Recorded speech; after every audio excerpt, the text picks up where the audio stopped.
ရတယ်အဲ့ဒါနဲ့ခန္ဓာကိုယ်ထင်ရှားရှိတဲ့တ attva တွေအားလုံးရန်ဟင်းတောင်ကြီးကိုစောင့်ရှောက်နေကြတဲ့နော်တကူရှိတဲ့ပုဂ္ဂိုလ်တွေအားလုံးတ attva တွေအားလုံးအမြရှင်အမြယူတော်မူကြပါအဲ့ဒါလို့ဆိုသိလားနောက်တစ်ခုလေးညီကုန်းချုပ်ပြီးပြီနော်ညီကုန်းချုပ်အိမ်မှာနေတော့မှနေမြို့မှာနေသွားလေရခရီးသွားတယ်ဆိုကိုယ်စရဲချမယ်မသွားခင်တည်းကမေတ္တာပို့တော့ဒီအိမ်ကိုနေတော့မယ်တဲတော့မယ်ဆိုဒီအိမ်ဆောင်တဲ့ဒီကိုမေတ္တာမိတ်ဖွဲ့ပြီးမှအဲ့ဒီအိမ်နေရတယ်အလေးကျင့်လေးလုပ်ရတယ်နော်အဲ့လိုနေတဲ့အခါမှာစိတ်ထဲမှာမလုံခြုံဘူးလို့ညာအကယ်၍ထင်ခဲ့ရင်စီးချပါစားတဲ့အစာတွေပေါ်မှာစိတ်မချဘူးဆိုရင်ဗုဒ္ဓံတဏ္ဍာကိစ္ဆာမိဓမ္မံတဏ္ဍာကိစ္ဆာမိသံဃံတဏ္ဍာကိစ္ဆာမိဆိုပြီးစားပါနော်အစာတော့ကလည်းအန္တရာယ်မဖြစ်တော့ဘူးနေရာထိုင်ရင်းကလည်းအန္တရာယ်မဖြစ်တော့ဘူးဝင်လိုက်တဲ့ဒီအိမ်ကိုအိမ်ရှင်တဲ့ကွာဒီအိမ်ကိုစောင့်ကြနေတဲ့လက်ဒီတတ်တော်ရအားချမ်းသာကြပါစေမဝင်ရတဲ့ကအလေးကျင့်လုပ်ထိုင်ဖြစ်တယ်နော်အဲ့လိုလုပ်တာနောက်ပိုးသေးကြအောင်စီးချတယ်ဆိုတာကြားဘူးကြတယ်ခြားလဲခြားတတ်ကြပါလေ24ပစ္စည်းနဲ့စီးချတာမဟုတ်လားဝင်လို့မရတော့ဘူးဝင်ပြီးရင်ထွက်လို့မရဘူးတခုကအထုတ်ကြီးနဲ့ခြားလဲမင်းနဲ့မိုးလင်းတော့အိမ်လှည့်ပတ်နေတာဝင်ခြံစည်းကိုလှည့်ပတ်နေလို့ဖမ်းမိတယ်ဆိုမဟုတ်လားနော်အဲ့တော့အဲ့ဒါလည်းပဲယောဂီတွေတွေ့အမတန်အားကိုးရတဲ့အကာအကွယ်တစ်ခုပါပဲနော်အဲ့တော့24ပစ္စည်းနဲ့စီးချတဲ့ခါဒီဝင်းကြီးပြီးတယ်မဟုတ်လားမြင်တယ်မဟုတ်လားနော်မျက်စိနဲ့မှန်းလိုက်မြင်တယ်မဟုတ်လားမြင်တယ်နော်သူ့နဲ့နမိတ်တွေမြင်တယ်နော်မြင်တယ်နော်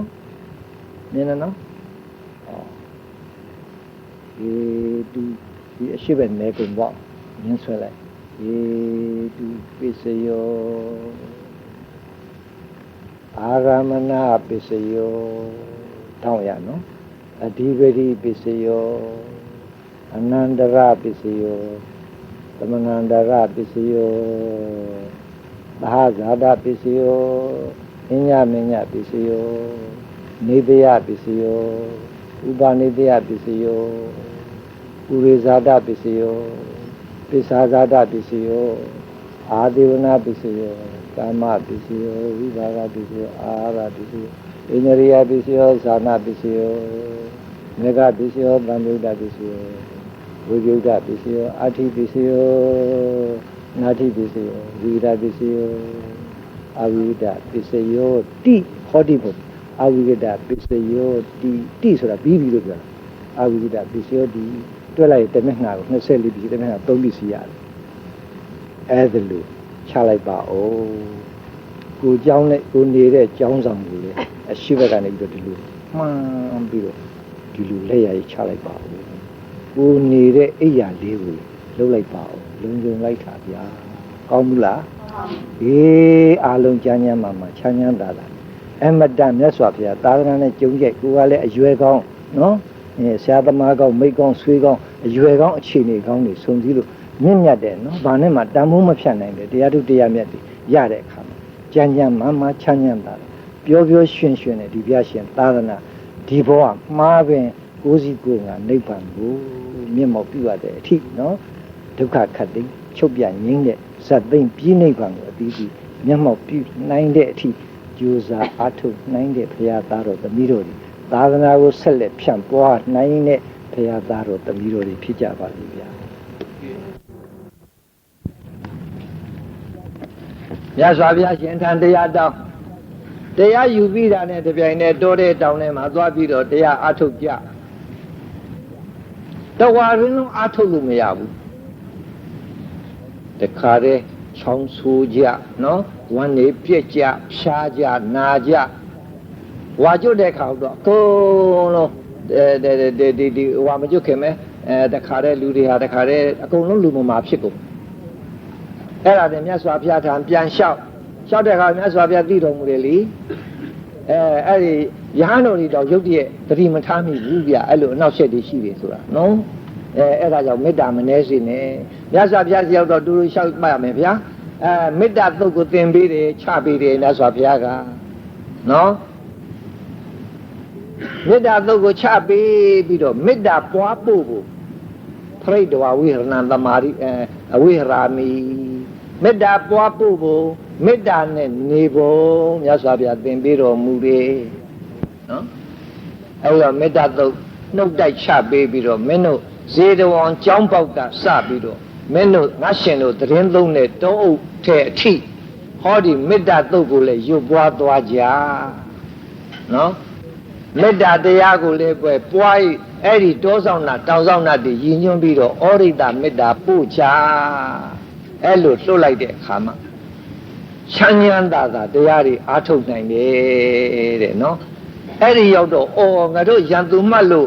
တို့ကကလန်ဆန်လုပ်နေတာလက်ဆက်တတ်တော့တို့မိတ်ဆွေတွေပါလားတို့ချမ်းသာအောင်လုပ်နေတဲ့ပုဂ္ဂိုလ်တွေပါလားအဲ့လိုသဘောပေါက်သွားတာစောစောကတော့သီလသမာဓိရှိတဲ့ပုဂ္ဂိုလ်တယောက်သူ့ပိုင်နဲ့သစ်ပင်အောင်မှာလာပြီးတော့တရားအားထုတ်တယ်ဆိုရင် तू ကနေလို့မရဘူးကလေးတွေရှိရင်လည်းကလေးတွေချီပိုးပြီးတော့တခါတည်းထက်ပြေးရတာသူကများဒုက္ခရောက်နေတာကိုကမသိဘူးဒီနေရာတွေကသူတို့နေရာတွေတပြည့်တော့ခုမှလာတာဒီလိုမဟုတ်ပါလားဗျာအဲ့တော့ခမများသာသမီကလေးတွေတို့လိုတွဲလောင်းချီပိုးပြီးတော့သီလသမာဓိရှိတဲ့ပုဂ္ဂိုလ်တွေအရှိန်အစော်ကြောင့်မနေတိုင်းရှာကြဖို့ထွက်ပြေးကြရတယ်အဲ့တော့ရန်သူပဲပေါ့အဲ့တော့တောက်ဆက်ကြတာမြတ်စွာဘုရားအဲ့လိုမေတ္တာသုတ်ကိုသင်ပေးမေတ္တာဘာဝနာရှိပွားဖို့နဲ့သင်ပေးပြီးတော့တော့တယ်ပြန်လာကြတဲ့အခါဟောဗျာနတ်တွေကငါတို့မိတ်ဆွေတွေပါလားဆိုပြီးတော့တချို့နင်းနှိပ်တောင်ပေးသေးတယ်တချို့လိုအပ်တဲ့အရှင်ကောင်းရှင်များရေနွေးလိုအပ်တယ်ဆိုရင်ဟောရေနွေးတွေတောင်ကြူပေးသေးတယ်နေရာကြဘူးလားမေတ္တာနေရာကြရတာဗျာဖြားပြတော့เจ้าမှာဆိုရင်လည်းဒီတိုင်းပဲဗျာနော်တချို့ဦးစင်းငယ်တွေကနည်းနည်းဟိုနောက်တယ်နောက်တော့အကုန်လုံးစောင့်ရှောက်နေတဲ့ပုဂ္ဂိုလ်တွေရှိတယ်နတ်တွေကနော်တရားတွေအားထုတ်နေတာဝင်းတန်နဲ့ဝင်းမြောက်နေကြတာနောက်တော့သိသွားတယ်ဒါတို့ရန်သူတွေမဟုတ်ဘူးလေတို့ရဲ့မိတ်ဆွေတွေလည်းမဟုတ်ဘူးတို့လုံလို့တို့ဘဝဘေးအရာတို့ဘလို့မှဒီမြတ်စွာဘုရားသာသနာနဲ့တွေ့ပေမဲ့တို့ဒီတရားကိုအားထုတ်ခွင့်မရဘူးနော်အဲ့တော့အားထုတ်ခွင့်ရတဲ့ပုဂ္ဂိုလ်တွေအမျှပေးလိုက်တာငါတို့လည်းပဲအမျှရပြီးတော့ငါတို့လည်းပဲသာသနာမြတ်စွာဘုရားသာသနာမှီပြီးတော့ချမ်းသာကြရတယ်တို့မိတ်ဆွေတွေယေရှုရှင်တွေအမျှပေးမေတ္တာပို့နော်ဒီနေရာလေးကအရေးကြီးလို့ပါအဲ့တော့တောကြောင့်မောင်မစင်းငယ်တွေကတချို့အနှိမ့်ခိုင်းနေတယ်တိတ်ဆန်းกว่าငါမနဲ့3နာရီထားရင်လည်းကွာမနိုးဘူးနှိုးစမ်းလို့ဆိုရင်နှိုးတော့ခေါင်းထူပေးတာပေါ့ဟိုကနော်ကြောက်စရာမဟုတ်ဘူးနော်မိတ်ဆွေတွေဖြစ်နေတာနော်တစ်ဆေကကြောထူပေးတာဇိုနားလဲမှာပေါ့ယောဂီကဘယ်ဟုတ်လိမ့်မလဲသာသနာစောင့်တဲ့နတ်တွေနော်ကြောထူပေးတာ तू ကလည်းအဲ့ဒီမှာကြောထူပေးမှ तू ကမမှတ်ချင်မှတ်တော့နောက်ကိုရိုင်နေတော့တခါတည်းတက်မှတ်သွားအောင်တခါတည်းတင်မြခွေခိုင်းလိုက်တယ်တင်မြခွေပြီးတော့မှန်ရင်နဲ့အိတ်ရှင်တော့တခါတည်းနောက်လန်သွားရောနောက်လန်သွားတဲ့ခေါ်တော့3-4-5ယောက်အတန်ပေါ့နော်ဟားတိုက်ပြီးတော့ဘေးကလှောင်ရတယ်ယောဂီများဖရာဒါပိဋကသုံးပုံတဲကပါတဲ့ဝတ္ထုမဟုတ်ဘူးဖရာနော်မနေ့တနေ့ကဒီစင်းတော်အမှာဖြစ်တဲ့ဝတ္ထုတွေတပည့်တော်တို့ဟာဒီတတ္တလောကကြီးမှာတတ္တလောကကြီးထဲမှာတပည့်တော်တို့လူတွေမဟုတ်ဘူးလူတွေတဲ့မမြင်ရတဲ့ပုံကိုယ်တွေကပုံများတယ်လူတွေနဲ့ပို့ပြီးတော့ကာမစိတ်ကြီးတကောအိဋ္ဌိပတ်ရှိတဲ့ပုဂ္ဂိုလ်တွေကပိုများတယ်အာနာကိုမေမောတဲ့ပုဂ္ဂိုလ်တွေအစိုးတရားရှိရတာကိုတန်မိုးထားတဲ့ပုဂ္ဂိုလ်တွေရှိတယ်အဲ့ဒီတတ္တလောကတစ်ခုလုံးနဲ့တပည့်တော်တို့သိမြအောင်တတ္တလောကတစ်ခုလုံးရဲ့ကောင်းကျိုးကိုဆောင်နိုင်အောင်တပည့်တော်တို့ဆောင်ရနေကြတာဖြစ်တယ်ဗျာနော်တန်ဃာတော်ဂုဏ်ကျေးဇူးတွေမှာအနုတ္တရံပုံညခိတံလောကတာတလောကလုံးရဲ့ကောင်းကျိုးကိုဆောင်တဲ့ပုဂ္ဂိုလ်တွေပုံညခိတံကုသိုလ်စေမျိုးညီငယ်ပြိုးကကောင်းကျိုးအထွေထွေဖြစ်ထွန်းစေသဖြင့်တကယ်လဲမြေရာကောင်းသပွဲဖြစ်တော်မူတဲ့တန်ဃာတော်အရှင်မြတ်များယောဂီသူတော်စင်များ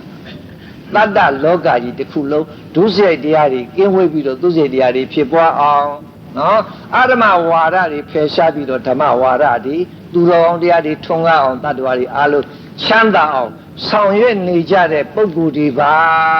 ဆိုတာထင်ထင်ရှားရှားသိတာအောင်နော်ကျေးဇူးရှင်လည်းဒီဆရာတော်ဘုရားကြီးများစတောထွက်တော့ခုမုံရွာမဟာလေဒီတိုက်ဆိုတာဖုံးဆိုးတော်ဘုရားနော်ဖျားပြီးတော့ဏိကုံးချုပ်ပါတော့မယ်ဏိကုံးချုပ်ပါမယ်ဘုရားနော်အရေးကြီးတဲ့ပုဂ္ဂိုလ်များပြန်ကြွထိုင်ပါလေဘုရား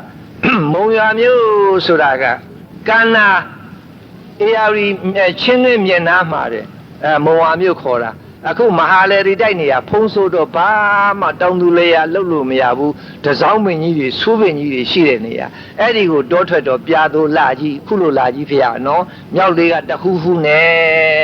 တိစေဝရိတ်ပင်ကားနဲ့ပဲနော်အဲ့ဒါတော့ယာတိဥရုတိခံပြီးတော့ဒီမှာတပတ်ဝင်းပြက်နေတယ်ဖေရနော်တိစေဝရိတ်ဒူတင်ဆောင်တာအဲ့ဒါခြေနေကြည့်ပြီးတော့ဒါဆောင်တော်မူကြပါဖေရလေဒီဆိုဖေရကြီးအဲ့လိုပြာသိုးလာကြီးတဲ့မှာဖုံးဆိုးတော်ခုလေဒီမဟာလေတိုက်ဆိုတဲ့နေရာမှာတောထွက်တော့ညနေချမ်းလေးကစပြီးတော့လေလေးကတဖြူဖြူနဲ့လာတယ်ဟောအဲ့ဒီလေဒီဆိုတော့လဲရောက်လာရောတခါတည်း6ပြလှန့်ညာအနတ်နေပေးကြအပုပ်နတ်နေပေးကြဘာလုပ်ကြပေါ့ဗျာနော်ခေါင်းကပြောသလိုပေါ့သူတို့နယ်မြေကိုကျူးကျော်လာတဲ့လူသူတို့ရန်သူလို့ထင်ရှားတာအဲ့ဒီတော့ကျေးဇူးရှင်လေဆရာတော်ဘုရားကြီးကပြီးတော်မူတယ်ဗျာနော်အဲ့ဒီတော့မိတ်ဖွဲ့ရတယ်တဲ့နော်တောထွက်တဲ့ပုဂ္ဂိုလ်များတောနေရဟန်းများယောဂီများမိတ်ဖွဲ့ရတယ်တဲ့သူကပထမဆုံးဘာလုပ်လဲလို့ဆိုတော့အနံ့ဇိုးတွေတခါတည်းတချီချီပုတ်စော်နန်းလာတယ်နော်မသေးမကွဲအတန်နေကြားလာတယ်တစိ6တာပါပဲနော်အဲ့တော့ပထမဆုံးအရှိအယကိုမတ်တရမျက်နှာမူပြီးတော့အရှိအယရှိပေဒယခအပေါင်းတို့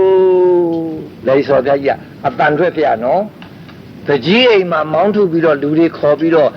ကြေးရသားတွေကိုတကြီးကရှင်းပြတယ်လို့အဲ့ဒါလိုအဖန်တွေအဲ့လိုကိုပြောရမှာဗျာနော်အဖေဝေလဲအဲ့လိုဝေရမှာဗျာနော်ငါတို့ဘာကြောင့်ဒီနေရာလာကြတယ်ဘာကြောင့်လှုပ်တယ်ဆိုတာလူချင်းပြောသလိုပြောဗျာနော်လေစော်ကြီးကဘယ်လိုပြောလဲဘယ်လိုမိတ်ဖွဲ့လဲဆိုတော့အရှိရတိုင်းရှိသောပေဒယခအပေါင်းတို့ပေဒဆိုတာပြိတ္တာတွေတစေတွေသေးတွေပြောတာယခဆိုတာနော်တကောအိဋ္ဌိပတ်ရှိတဲ့နတ်တွေနော်ဘလူးတွေကိုပြောတာအရှိရ၌ရှိသောပေဒယခအပေါင်းတို့ငါသည်ဤတော်၌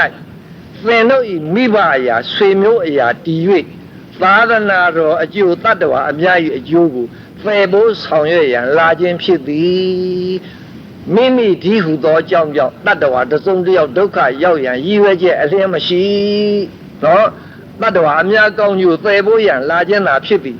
ထို့ကြောင့်သင်တို့ကလည်းမိဘအရာဆွေမျိုးအရာတည်၍တစုံတရာနှောက်ယှက်ခြင်းမပြုဘဲအေးချမ်းစွာနေကြရမည်ဒါကအမိန့်တော်ပြန်တာပေါ့ဗျာအေးချမ်းစွာနေကြပါအဲ့ဒါလိုမိတ်ဖွဲ့အမျှဝေပြီးတော့နော်ရန်သူလို့ထင်တဲ့ပုဂ္ဂိုလ်များကလည်းပဲငါတို့မိတ်ဆွေတွေပါလားလို့တည်သွားပြီးတော့အမျှလိုချင်ရှာတဲ့ပုဂ္ဂိုလ်များတပည့်တော်တို့ရှင်ဖျားတို့လိုအားထုတ်ခွင့်မရလို့နော်အဲ့ဒီဘဝမျိုးနဲ့ဘယ်ထိအောင်ကပ်ပေါင်းဘလောက်အသက်ပေါင်းဘလောက်နေကြရမယ်ခမရများမသိဘူးသာဓုခေါ်လိုက်ရတာနဲ့ခမရများဆုတော်လက်တော်တွေရကြတာနော်မြတ်စွာဘုရားပေးတော်မူတဲ့ဆုတော်လက်တော်တွေဗျာဆရာတော်ဘုရားကြီးအမိန့်ရှိတာနော်အဲ့ဒါကြောင့်ဒီယေရှုတွေသိပြီးတော့ယောဂီများဖရာဒီနေရာလေးကတော့ယောဂီများယောဂီတို့အသီးခုနကပြောတဲ့ဣတိဝိဒဒိဗ္ဗသောတာဒိဗ္ဗစေကုပရစေတဝုဇာနာပုပ္ပေနိဝါဒနုတ္တိဆိုတဲ့တကိုးတွေအစပြောတဲ့အချိန်ဖြစ်တဲ့အတွက်အနှောက်ယှက်ကလေးတွေဒီလိုလေးအနှောက်ယှက်ပေါ့ဗျာကိုယ်စိတ်တွေကတော့အဲ့လိုထင်တာလေးတွေဖြစ်တတ်ပါတယ်အဲ့ဒီမှာအဲ့ဒီပုံကိုယ်တွေလည်းကြည့်မနေပါနဲ့ဖေရနော်ထိတိလေးပဲမှတ်ပါတရားတွေလာလာမြမာတွေလာလာဖယားရှင်ကြီးပဲကြွလာလာအဲ့ဒီအပေါ်ဒီမှာအာယုံမရောက်ဖဲနဲ့နော်ဖြားပြတို့ဟိုရှင်တို့တို့ကဟောတာရှိပါတယ်အတိနေစာကြီးတတ္တံ